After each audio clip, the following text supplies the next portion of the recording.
بسم اللہ الرحمن الرحیم. خواتین و حضرات، الحاد کو موضوع ہم نے بنایا ہوا ہے. گزشتہ 2-3 پروگرامز ہم اس موضوع پہ کر چکے ہیں اور ہم چاہتے ہیں کہ جہاں پہ ملحدین اس بات پہ بہت زیادہ آج کل ایکٹیو ہوئے ہیں سوشل میڈیا پہ، ہم مذاہب پہ سوالات اٹھا رہے ہیں، وہاں پہ ہماری بھی خواہش ہے کہ ہم اس کو کاؤنٹر کریں اور مناسب جوابات دیں، تاکہ ہماری جو نوجوان نسل ہے یا آئندہ کی نسل ہے اس کے ذہنوں میں جو سوالات ابھرتے ہیں ملحدین کی گفتگو سننے کے بعد ان کے جوابات دیے جائیں. آج ہم نے دانیال صاحب کے گھر یہ نشست رکھی ہے اور میں اپنے مہمانوں کا تعارف کرا دیتا ہوں. میرے رائٹ سائڈ پہ جناب دانیال صاحب موجود ہیں، پھر آگے عمر صاحب ہیں اور یہاں میرے سامنے جناب باسط باجوہ صاحب ہیں، اور ہمارے مین اسکالر جناب ملک فیصل صاحب. اگرچہ یہ کہتے ہیں کہ میرا تعارف مختصر کروایا کریں، لیکن پھر بھی ہمیں بتانا پڑتا ہے کہ ملک فیصل صاحب آلمورد انسٹیٹیوٹ کینیڈا کے پریزیڈنٹ ہیں اور ولفرڈ لوریو یونیورسٹی سے قرآن میں پی ایچ ڈی کر رہے ہیں. تو ہماری خوش قسمتی ہے کہ فیصل صاحب ہمیں ٹائم دیتے ہیں اور ٹائم ضائع کیے بغیر ہم سیدھے سوالات کی طرف آتے ہیں. تو میں سب سے پہلے اپنے تمام مہمانوں کو ویلکم کرتا ہوں اور ان کا شکریہ ادا کرتا ہوں کہ انہوں نے آج ٹائم نکالا تھا کہ ہم اس اہم موضوع پہ بات چیت کر سکیں، گفتگو کر سکیں. تو فیصل صاحب ویلکم ٹو دا شو. بہت شکریہ جی فیصل صاحب، گزشتہ نشست میں ہم مولدین کے جو سوالات اٹھائے تھے اس میں ایک خاص موضوع تھا، وہ خواتین کے بارے میں کچھ سوالات تھے. تو میں نے یہ پوچھا تھا آپ سے کہ خواتین کی، عورتوں کی اسلام میں آدھی گواہی ہے، عورتوں کو جائیداد میں آدھا حصہ ہے، عورتوں کو سورہ نساء میں مارنے کا حکم ہے، اور ایک چیز اور بھی میں ساتھ ایڈ کر دوں کہ جو اسلامی تاریخ میں جو لانڈری کا ایک کنسیپٹ رہا ہے اس کا بھی کہیں واضح حکم نہیں ملا. اس کے ساتھ شادیاں اور اس طرح کے تو بڑے احکامات آئے ہیں، لیکن لانڈری رکھی کیوں جاتی ہے، اس کو آزادی کیوں نہیں دی جاتی، یہ کیا کانسیپٹ ہے. تو اوورآل جب دیکھتے ہیں تو کوئی خواتین کے بارے میں اسلام کا جو چیزیں سامنے آتی ہیں اس پہ بڑے سوالات پیدا ہوتے ہیں اور مولدین بھی اوبویسلی اس چیز کو بہت زیادہ ٹارگٹ کرتے ہیں. تو لاسٹ ٹائم آپ نے زیادہ تر ایک ہی اس میں اتنے سوالات میں سے ایک کو موضوع بنایا تھا جو کہ شاید عورتوں کی گواہی کے بارے میں تھا. وہ بڑا تسلی بخش آپ کا جواب تھا، ناظرین نے بھی کافی پسند کیا، لیکن ساتھ ہی ناظرین نے یہ کہا کہ باقی جو چیزیں ہیں ان کے بھی جوابات دینے چاہیے. تو آپ پلیز ان کو 1 بائی 1 آج اگر ایڈریس کریں تو آپ 1 بائی 1 لیتے جائیں موضوع کو جی. اور ہم ڈسکس کر لیتے ہیں سب آپس میں بات. ٹھیک ہے، تو خواتین موضوع ہے تو اس میں سے آپ لانڈری کو ذہن میں رکھیں کہ لانڈری کے بارے میں اسلام کا اصل کیا کانسیپٹ تھا اور کیوں نہیں لانڈری کو آزادی کی طرف، یعنی اسلام نے اس سے بالکل اس کو ختم کیوں نہیں کیا ایک واضح حکم کے تحت. اور اسی طرح عورت کی آدھی گواہی ہے، عورت کا جائیداد میں آدھا حصہ ہے اور عورت کو مارنے کا حکم ہے. تو جو بھی آپ پہلے لینا چاہیں.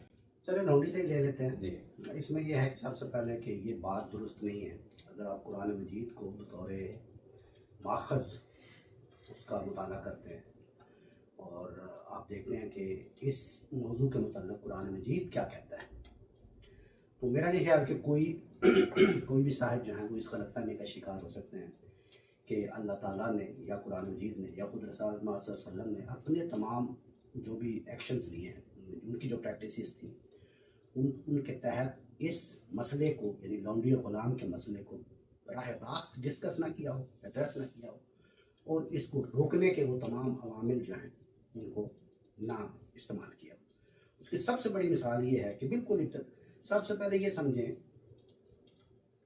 سیلاب جب آتا ہے نا، سیلاب آ گیا تو ہم سب سے پہلے کیا کرتے ہیں، دیکھیں گے اس کا ماخذ کیا ہے، کہاں سے آ رہا ہے پانی کہاں سے، اس کو بند کریں تاکہ پانی آئے نہ. اس کے بعد کیا کرتے ہیں، جو آ چکا ہوتا ہے پانی اس کو پھر نکالنے کی. یہ تو ایک بالکل علمی عقلی بات ہے نا. تو سب سے پہلا کام سورہ محمد میں جو کیا گیا قرآن مجید کی طرف سے وہ یہ کیا گیا کہ لونڈیاں اور غلام بنائے جاتے تھے جنگوں کے نتیجے میں. جنگی قیدی جو ہوتے تھے ان کو لونڈی اور غلام بنا لیا جاتا تھا. پہلا حکم ہی یہ کیا گیا کہ آئندہ سے کوئی جنگی قیدی جو ہوں گے ان کو غلام یا لونڈی نہیں بنایا جاتا. تو کیا کیا، سیلاب کا پانی جہاں سے آ رہا تھا اس کو بند کر دیا. پہلا کام یہ کیا. دوسرا کیا کیا، جو پانی آ چکا ہوا ہے اس کو اب نکالنا ہے.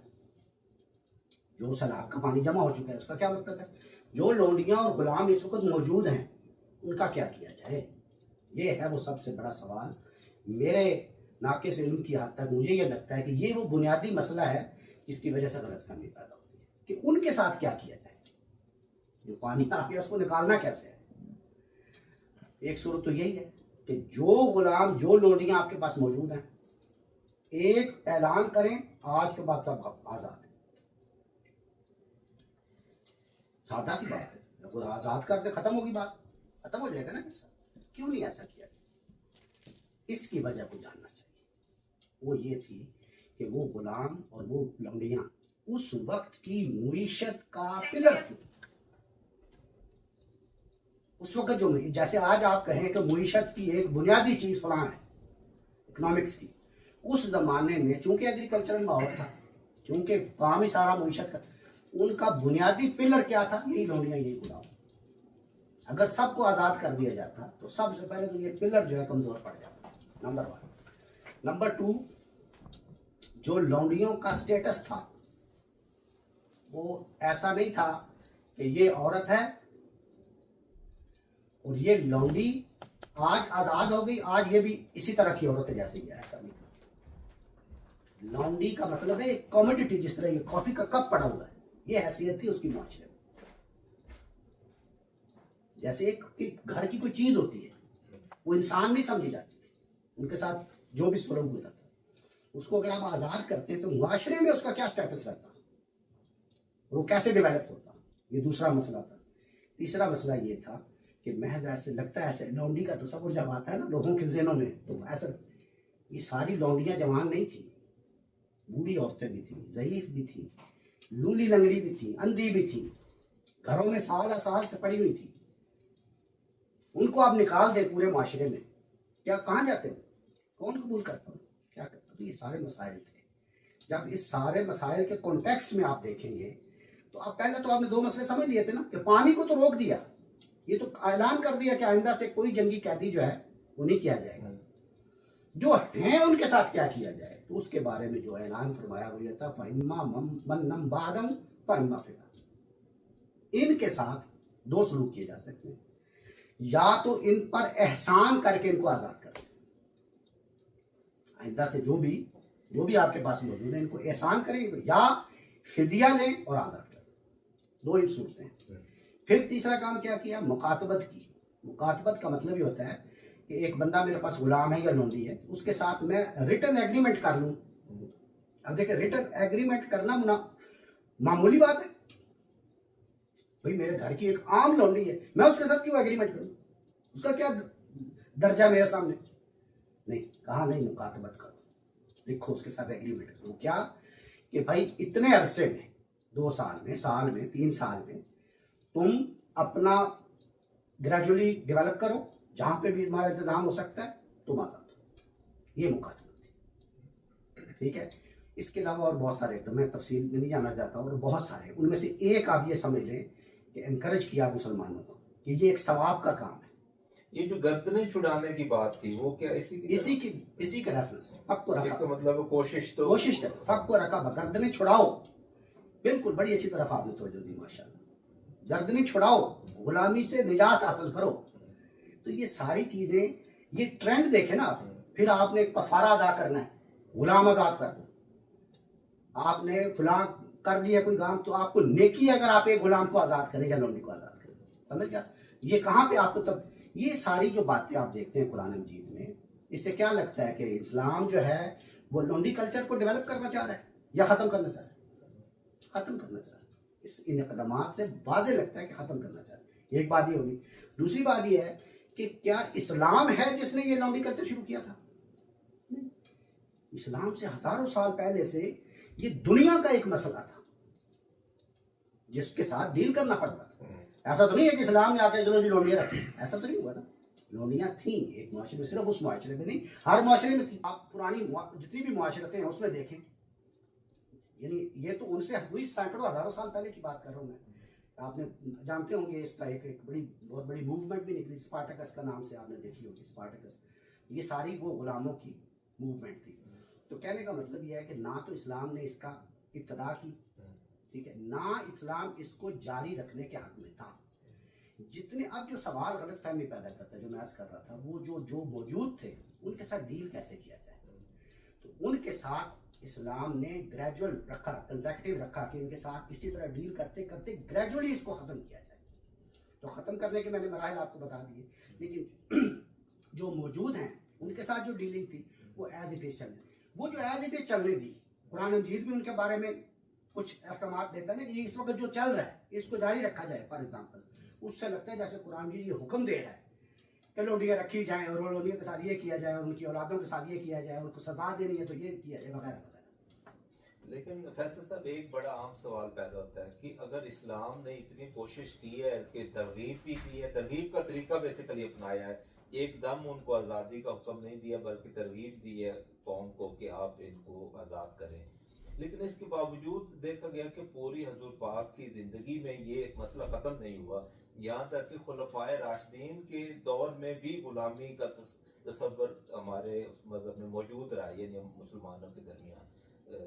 تو یہ مطلب تب تک تو ختم ہو جانا چاہیے تھا اگر یہ واقعی کوئی ایفرٹ تھی تو. یا اس کی دو ریزنز ہیں میرے خیال میں.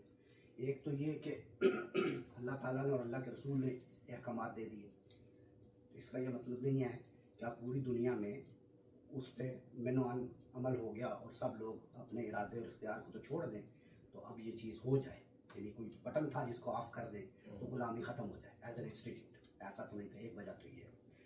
دوسری وجہ یہ ہے کہ ہمارے ہاں جیسے میں نے عرض کیا نا کہ مسکنسیپشنز آئیں گی انٹرپریٹیشن میں, انہیں احکامات کی وہی جو ڈیوائن ڈائریکٹیوز تھے ان کی انٹرپریٹیشن میں مسکنسیپشنز آئیں, اور وہ مسکنسیپشن کی میں نے ایک وجہ عرض کی نا آپ کے یہاں کہ مثال کے طور پہ قرآن مجید کا جو لفظ آتا ہے نا کہ او ما ملکت, کہ آپ یہ جنسی تعلق رکھ لیں اپنی ازواج کے ساتھ, او ما ملکت اور ان لونیوں کے ساتھ, تو اس سے ایسے لگتے ہیں اللہ تعالیٰ تو یہ کہہ رہے ہیں, حالانکہ وہ کیا تھا, وہ وہی جو میں نے مثال دی کہ پانی آ گیا, پانی کو نکالنے کا ایک مرحلہ ہے, ایک طریقہ ہے, کوئی میتھڈالوجی اپنائی جائے گی اس پانی کو نکالنے کی, وہ گریجول تھی. اس ڈیوریشن میں جب تک وہ کام چل رہے اس ڈیوریشن میں جو احکامات دیے گئے ان کو پرپیچویشن کے تحت لے لیا گیا.